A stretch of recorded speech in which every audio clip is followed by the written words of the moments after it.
The historical account of the Nigerian Civil War is modeled. I repeat, the historical account of the Nigerian Civil War is modeled. Everybody with their perspective, every region with their perspective. The Southeast no one agree for the Southwest. The Southwest no one agree for the North. Now, if we have it like this, what should we now do? Nobody wants to agree to anybody's account. The Southeast believes that it is Ibadan media that is carrying out propaganda. The Southwest is saying that the Igbos are the cause of the division, the deep hatred we have in Nigeria today. So does the North hold the same grudge or the same belief. So I've said that bringing back history that is modeled, there's no direct source. Everybody is writing their different whatever. There's no central historical account of Nigeria. There's no central historical account of Nigeria. People with their perspectives. That's why I'm saying, if you bring back history in schools, you must be ready to restructure Nigeria in the next 3 to 4 years. Okay, if Igbos are the problem, Igbos are saying let's go. The government refused to allow Igbos to go, and you are still gaslighting the Igbos and telling them that it is your leaders that say they should remove a referendum in the constitution. It is Nnamdi Azikiwe that was threatening the Northerners not to secede from Nigeria. If not, there will be war. So how does that solve the situation? How do we arrive at the conclusion whereby everybody, we need to seek peaceful way of coexistence? If you know what happened in the past and everybody is arguing, there's so much argument, how do you arrive at a conclusion whereby everybody will live in peace? That is restructuring. The more reasons why we are supporting President Bola Ahmed Tinubu, although it looks like one side restructuring, but let the restructuring start. If it starts from the southwest to the middle belt, if it doesn't get to the southeast, we are not concerned. Let them be restructured so that everybody will feel a sense of regionalism. Southeast Development Commission, Northeast Development Commission, Southwest Development Commission, Northwest Development Commission, North Central NDDC is there. So let us restructure Nigeria. We cannot continue going forth and back. I've said it. Okay, if you have history teachers now, and these history teachers are to teach history, the ones that will be teaching history in the southeast will be saying different things from the ones that will be teaching history in the southwest. However, if you send Yoruba teachers to the southeast, there will be a clash, because everybody with their own account of what really happened. But you know that the middle belt, they don't see the Sir Adna of Sokoto as a nice person, a good person. Most tribalistic, and his jihad, he has jihad intentions. Two things: middle belts beheaded Uthman Danfodio, according to reports. I was not there. I know my viewers, they understand that we learn every day. I don't know the whole history, but what we've read, we learn every day by the accounts we've learned. Uthman Danfodio was beheaded in the middle belt. Yes, and that is a pain.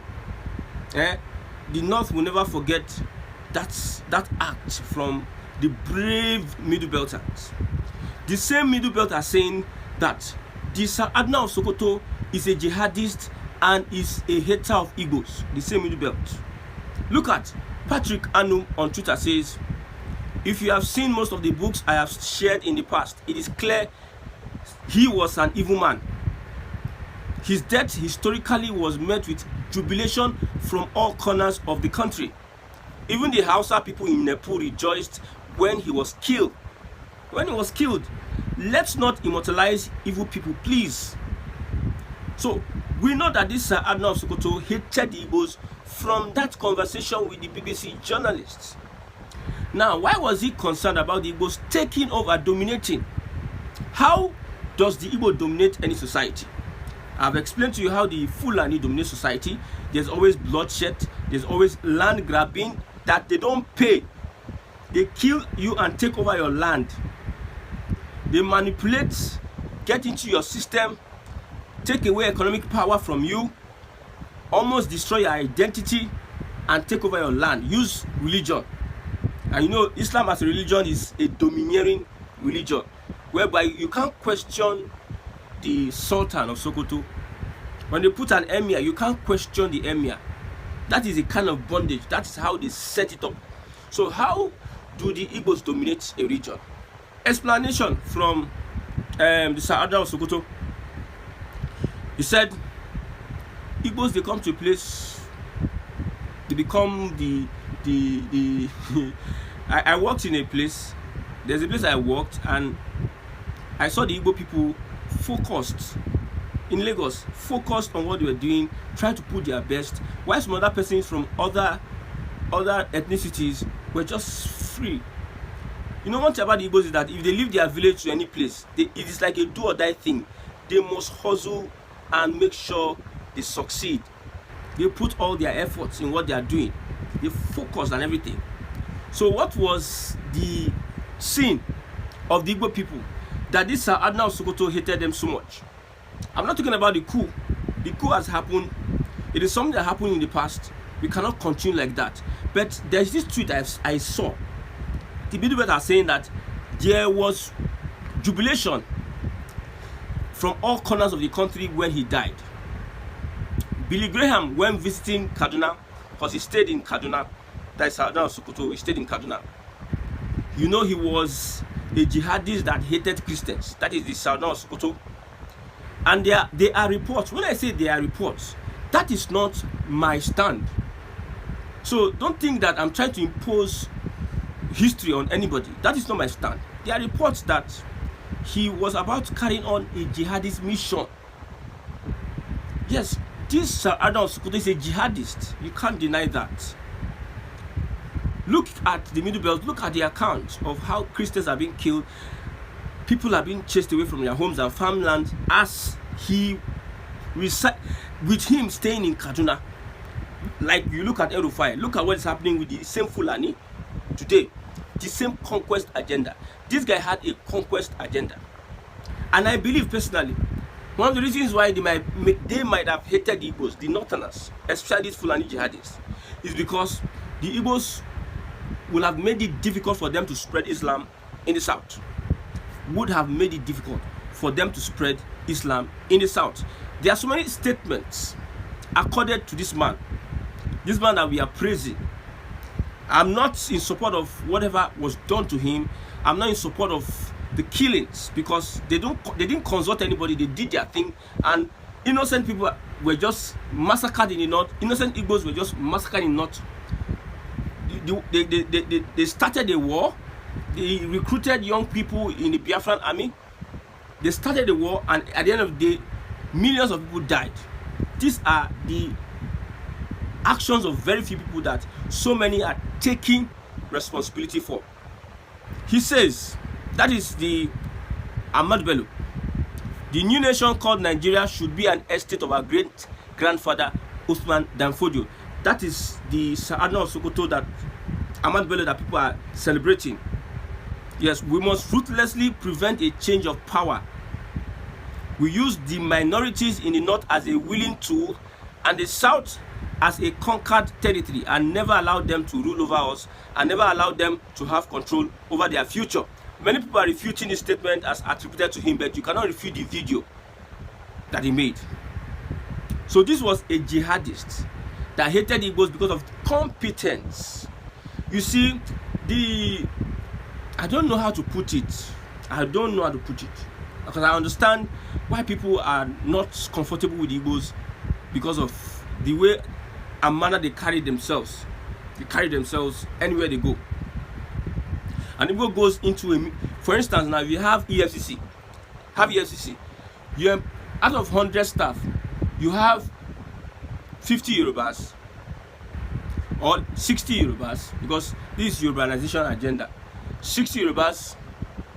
You have 20 Hausa Fulani, that's 80. You have 10 other tribes from the south, and 10 Igbos. You will be shocked how the Igbos that are few in that EFCC agency would outshine others, as few as they are. They always do their best at everything, anything. then it was the Igbos. They were in the civil service and these, they were everywhere. We were living like even white people. I know there was pride and whatever. You get? So what warranted the hatred? I know he's a regional whatever leader. He's a regional leader. But what the reasons he gave showed jealousy and hatred. The Northerners. Okay, somebody says Trump is saying Americans first. Okay, if you have a job opening, the only way you will say Americans first is when Americans are qualified for that job and they are not giving that job. I'm telling you, if the Northerners were qualified to hold the civil service in the North, what are the Igbos doing there? But because of, when you look at competence, most Northerners were not able to read and write. They could not function. It was just their elite leaders. They were doing one or two things, and very few of them that went to school. The Igbos went to school then, and they were ahead of their contemporaries. Maybe that's the reason why we are having all this. But just note it. Some of our heroes that we are praising today, history is modeled on so many distortion. Most of the things we are being told, we are lied to. So many lies. And people are reporting or writing to fit their narrative. Look at the Oputo panel and the argument we had forth and back in the Oputo panel about what happened during the Civil War, what happened before the Civil War and after the Civil War. The Fulani has been constant in their conquest agenda, and Ahmadu Bello is one of them. Yoruba should not forget that Ahmadu Bello is one of them. I'm an Igbo person, and I understand the reservation about the Igbos not accepting, taking responsibility of what happened during the war. Number one, so many reasons why they struck. The book, Why We Struck. Many people should go and read that book and know the reason why they struck. But I want to paint a narrative we understand. But this hatred will not help us anywhere if we don't restructure this country. That's what I'm fighting for. I say I've looked at it front, left, back. No civilian government, no democracy can rescue Nigeria because the disunity is too much, the hatred is too deep. No, nothing. You might be right as a Southwesterner with your historical perspective. There's some other people, historians in the East, that will be right in their eyes. And we are not coming to a consensus. Then should we still continue like that? Why don't we balkanize? That is just the thing. We should not be stressing ourselves. We know that me personally, the main problem we have in Nigeria today is the Fulani. They have been consistent over time. My opinion. That's my opinion. There was a campaign, a movement, a jihadist movement. And that jihadist movement may have been stopped by the coup. There's this insinuation that the Igbos want to take over power. Good for them. For them to take over power, good for them. These are fears. These guys, prior to this, the dominance of the Igbos, looking at competence, capacity, threatening other tribes and regions. The dominance. Looking at the interview of Ahmadu Bello, you see there. The only person I regret is the Yoruba man and Tafawa Balewa. These guys never, there was no need for them to be, I don't know. If they wanted to kill, they should have done it all around. And they sent, oh God, don't laugh. Because the issue that we find ourselves, the problem we are encountering today is not something that can be solved in the next 1,000 years, except we have this regional separation. If not, we'll still, every January 15th, we'll still be revisiting what happened. And the North should not even talk, because of this man is a jihadist and Islamic fundamentalist that have killed so many Christians in his time and taken so many lands, grabbed so many lands.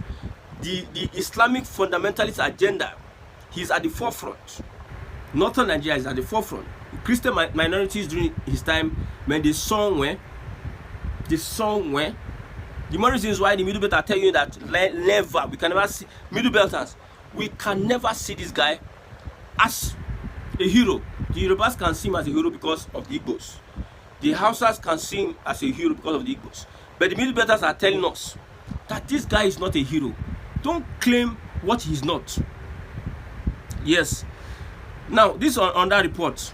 According to Dudley, Ahmadu Bello party told his supporters that to kill members of the opposition was not a sin, since they, mainly Middle Belt people, were religious heretics.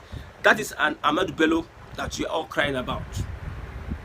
Killing opposition party supporters was not a sin. Religious extremists, Islamic fundamentalists.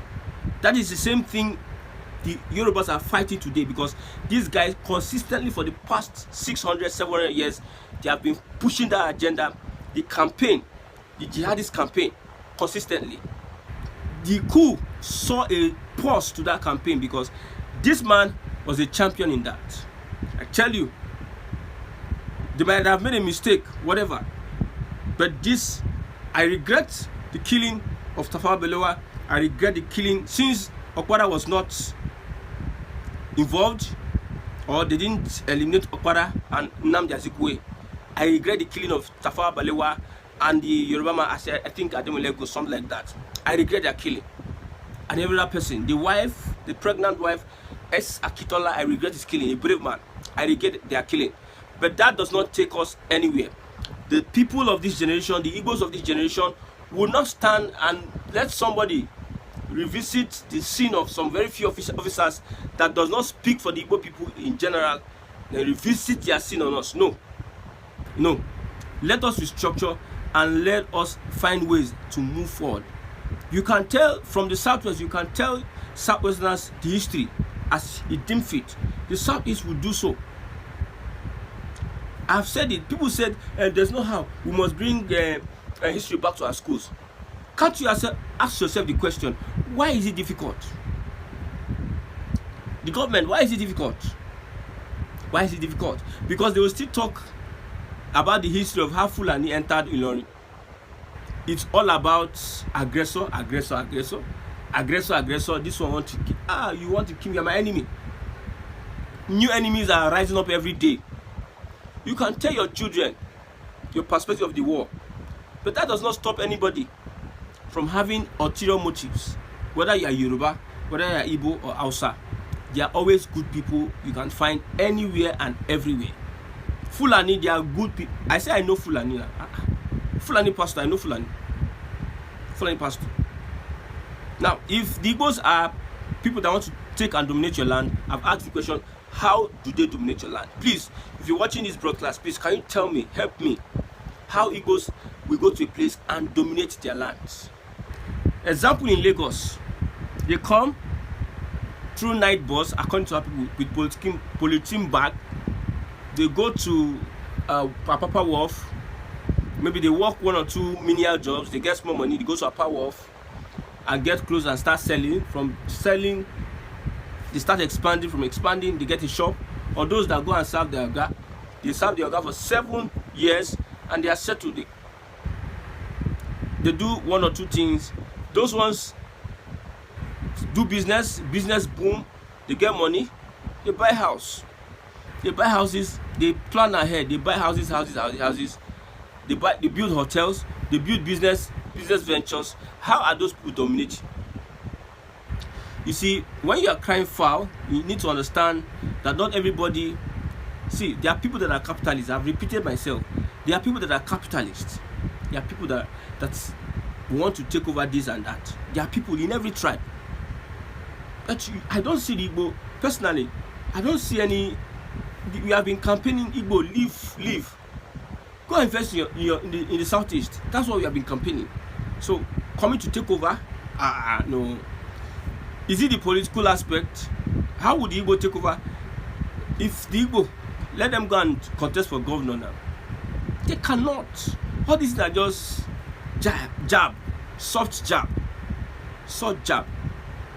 The Yorubas are enlightened politically. Nobody can come out. But the Hausas, they come, they kill.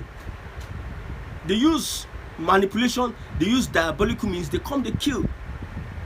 Over the years. We have said it. If the Southwesterners don't like anything, they should move a motion that these guys should go, the Igbo should go. They should go. That is just the tall and short of everything. They should go. Do not stress yourself. They should go and leave, and everybody focus on your region, because this thing is getting, we don't need to start talking about all these things. I've said it. You have your opinion. The Southeastern have your opinion. The Northern has their opinion. Nobody wants to agree for anybody. Nobody wants to listen to anybody. So you start dragging and dragging. At the end of the day, you waste your time. Only thing here is restructuring. That's why we are supporting President Bola Ahmed Tinubu to restructure Nigeria. I know if he comes, the North are also promising restructuring. I hope the restructuring of the North will not come and dabber everything, because that's what they know how to do. See, it is hard time that we stop talking and let the actions follow. Let the actions, let's see real fiscal policies of the president touching every region, of every section, every region, every tribe in Nigeria, so that nobody will start. See, we need to forgive and go past all this. We need to forgive and go past all this. I'm not Zogu. I'm not whoever that was involved in that coup. The Yorubas and Hausa involved. I'm not any of them. That is their business. Me, I'm a different person. So it's not God that created me and put me in an Igbo family knows why I did so. So it is not a human being that will come and cancel me. No. They did their own. That is their dispensation. Oti law, Eko law. What we need to do is focus on how we can solve the issues at hand and bring governance to the people.